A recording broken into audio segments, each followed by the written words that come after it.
Hello everyone, I'm going to be making a new series of videos on how to make a junk mail journal, and I'm doing this for a swap over on the Facebook group Junk Journal Junkies.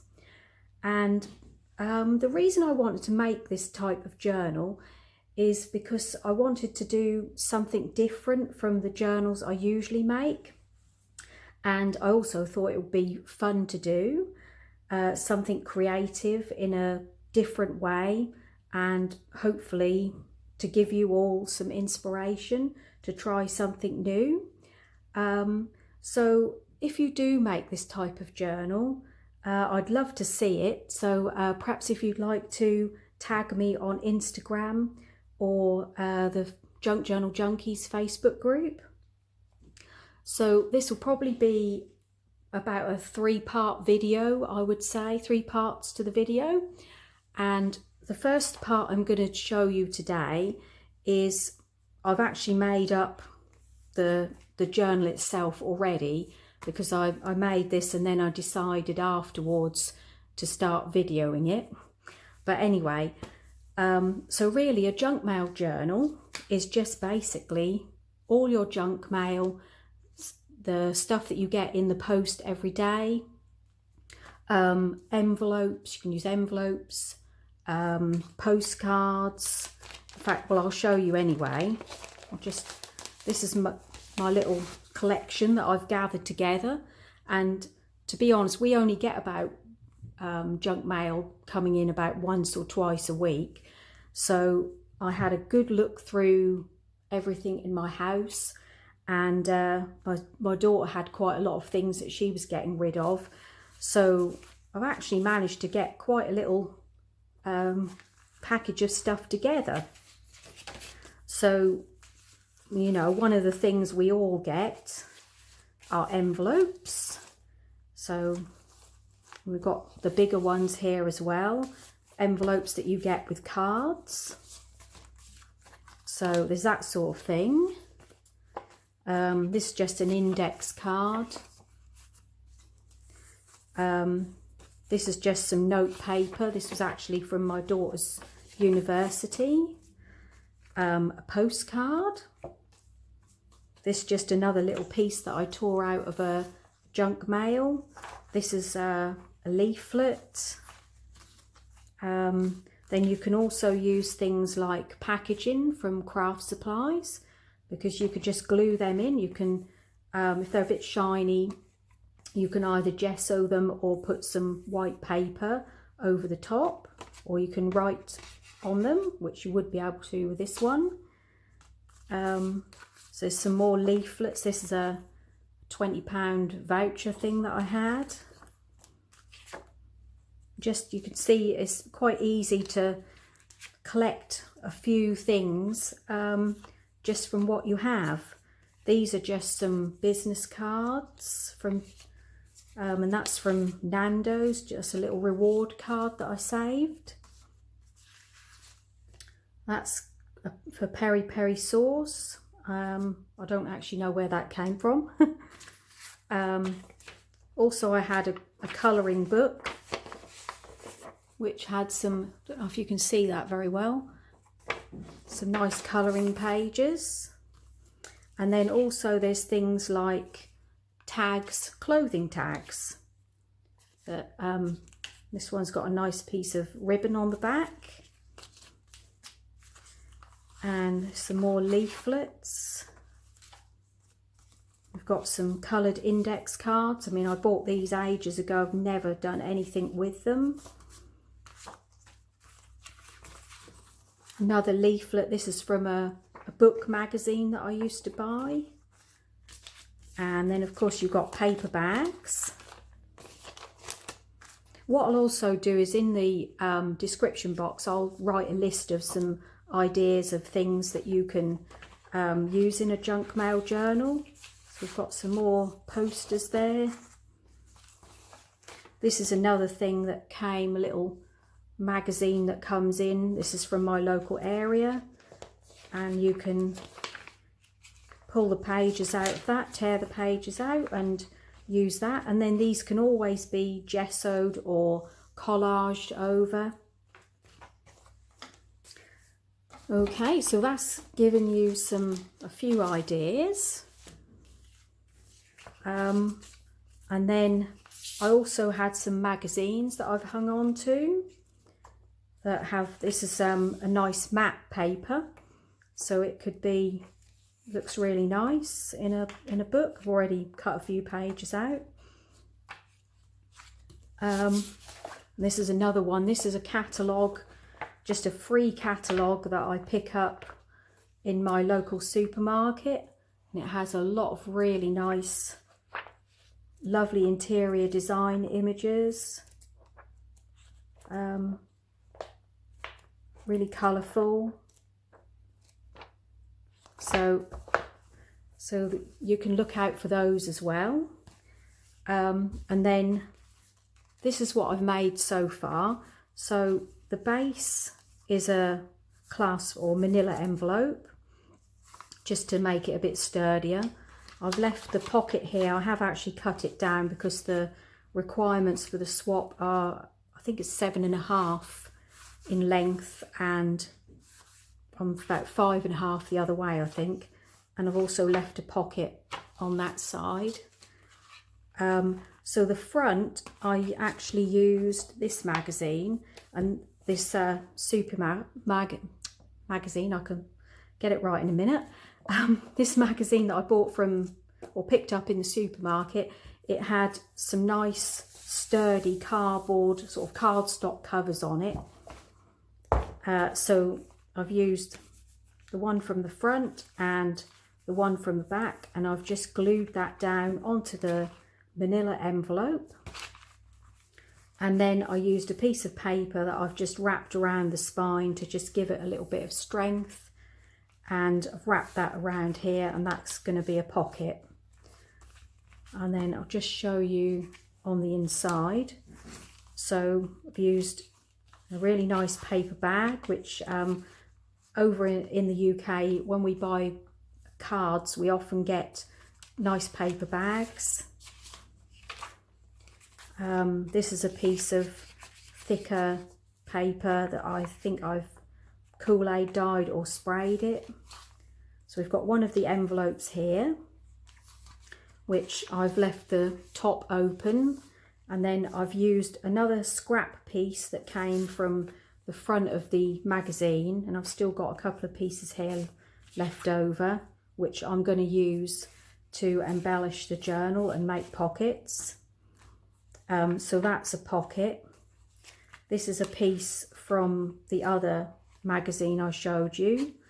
This is a little piece that came from the manila envelope, so I've just glued that in, and I am actually going to do some sewing in this book, but you don't have to sew. So I've glued that down, and then I'm going to stitch that. It's just some lined paper. This is a piece that came from this other magazine. It's actually called Reloved, if you're in the UK. This is one of the leaflets from the book magazine that I have. Some tea-dyed paper to make a pocket. This is a leaflet that my daughter had, the place that she had gone to with her university, and so it's just a nice colourful flip out leaflet. And that was a little bit too long, so I'm going to sew it in, and then I'll just fold that bottom piece up, because I didn't really want to cut all of that off. So, and then this is just the other side, you see, so we can cover these up to make writing spaces. You can just glue pieces of paper on. Got a pocket there. That's part of that magazine page. It's the other side of the envelope. That has a nice window in it.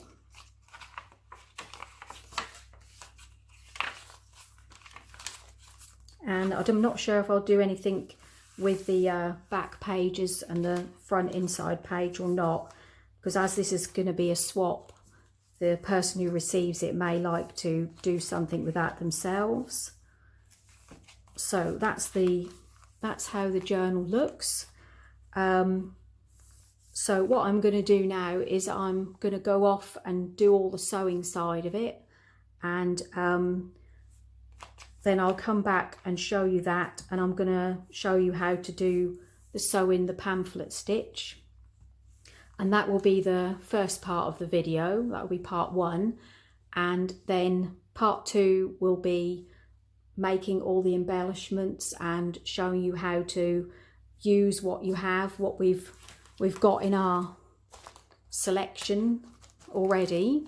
I'm going to try and use some of those things, so it'll give me a little bit of a challenge. And so I'll show you how to do the embellishing and pockets and stuff like that. So that will be part 2. So, okay, so I'll see you in a minute.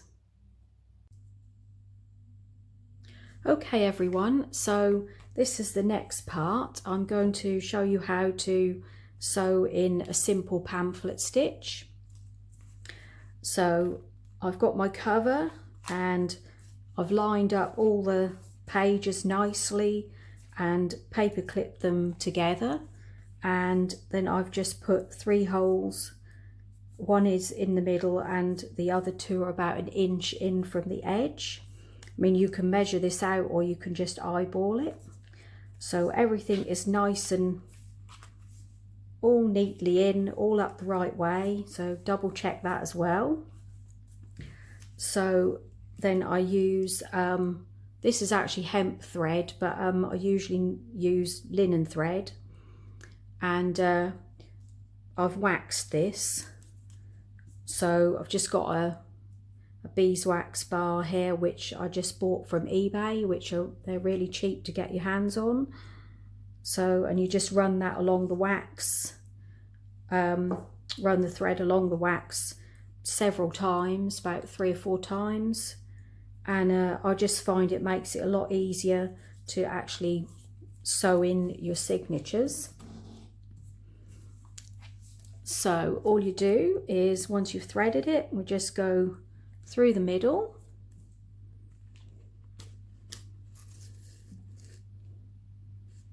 and you just want to leave a little thread hanging there.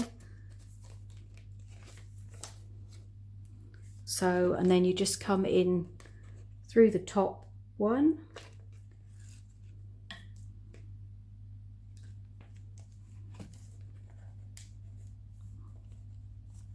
and sometimes the needle doesn't come through so easily as that.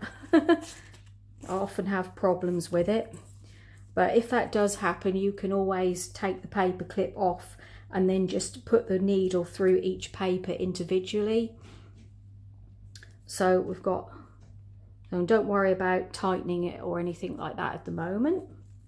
So we've still got our thread there. So we've come through the top, and then we just go straight down to the bottom and through to the back, and then you just come straight through the middle again. Try not to catch the thread if you can, because that doesn't help, and this is where it's going to be a pain and not go through. There we are, it's gone through now. So, and usually I have the end thread just on one side of the thread down the middle, and then just pull that through. And then I usually bring the other thread up, so you've got, you know, this thread's on that side and that thread's on this side of the middle. And then you take the needle off. And then you want to tighten it. I usually just pull it like that and just make sure it's nice and tight at the back here.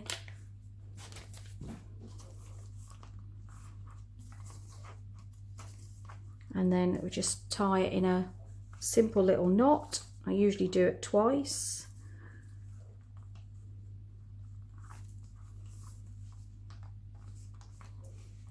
And then you can either, I haven't obviously left the thread long enough, so if you've left the thread nice and long, you can add beads onto the end, which means you obviously have to leave this piece longer to begin with.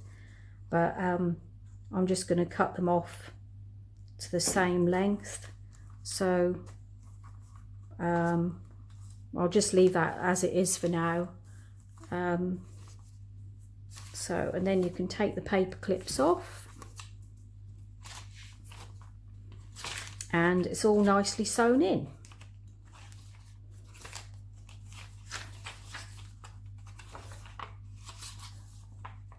So, and I've also sewn some pieces, some of the pages now. So we've got a little, this is a piece of the envelope which I've just sewn in, and we've got a little double piece there. So we've got quite a lot more embellishing to do. I've sewn that pocket. And that's the, you've now got the full flip out page there. I also sewed an index card onto the top. Another pocket.